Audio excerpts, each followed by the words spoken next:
Hello, we are again here with a lecture. Now today we will be discussing about the team building process.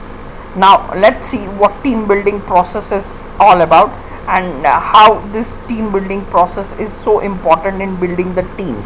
It is not the only process, but it is only an imagination that this is probably the way the team is built. Now we'll be discussing this also within our lecture shortly. So let's move. Team building is an evolving concept. This concept involves different stages to proceed from the beginning to the building. These stages are as follows.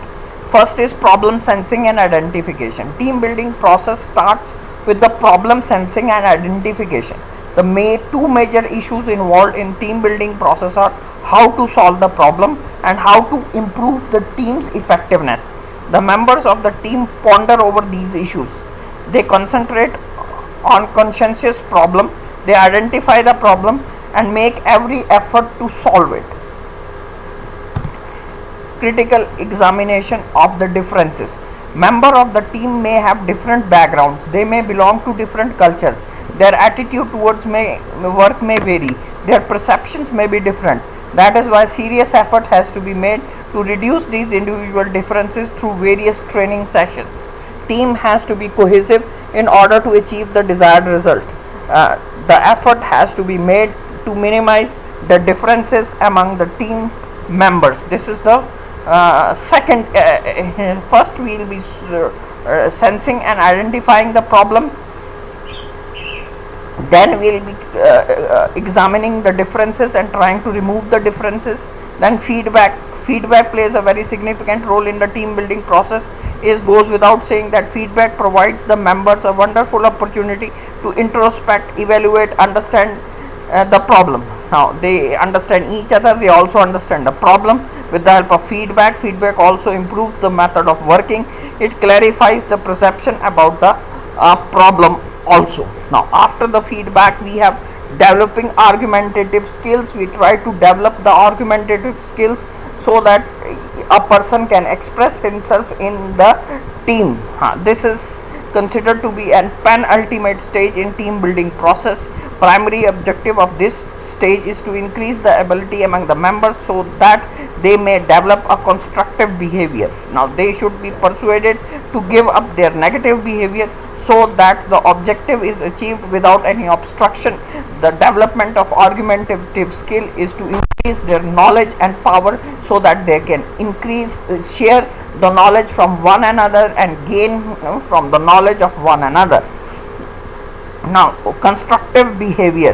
Now constructive behavior means that there are two types of behavior, constructive behavior and negative behavior. We want to increase the constructive behavior so that the argumentative skill develop, and with the argumentative skill developing and having a constructive behavior, they can increase their knowledge from the knowledge of the people who are experts, and thus help in building an effective team. So this is what we intend to do. Now we may try to explain what the constructive behavior is. Constructive behavior includes the following: building, developing and expanding all the useful ideas for achieving the goal; bringing in, encouraging and harmonizing atmosphere so that all the members willingly participate and contribute to the effectiveness and cohesiveness of the team. Then we have clarifying. Clarifying means ensuring, understanding, resting and seeking relevant data and information. Innovating, bringing in the least relevant data, useful ideas, information and attitudes. Now this is what is constructive behavior.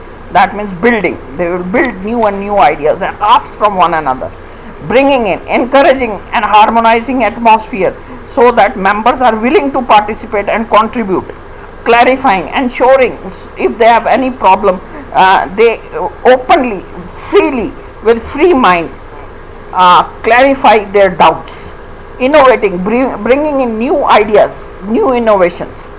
This is what is constructive behavior. Now we want to increase the constructive behavior and decrease the negative behavior. Now, what is negative behavior?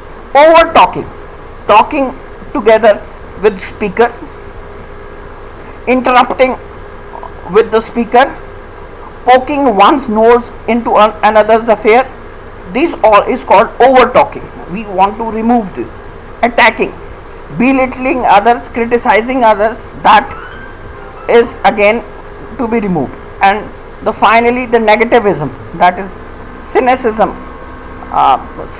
cynicistic attitude, not being accommodating to one another, being cynical, undermining morale, so decreasing the morale of other people. Now such type of attitudes, cooling, now such type of people have to be avoided, or their attitude has to be changed. So argumentative behavior, this is what is argumentative behavior, needs to be encouraged.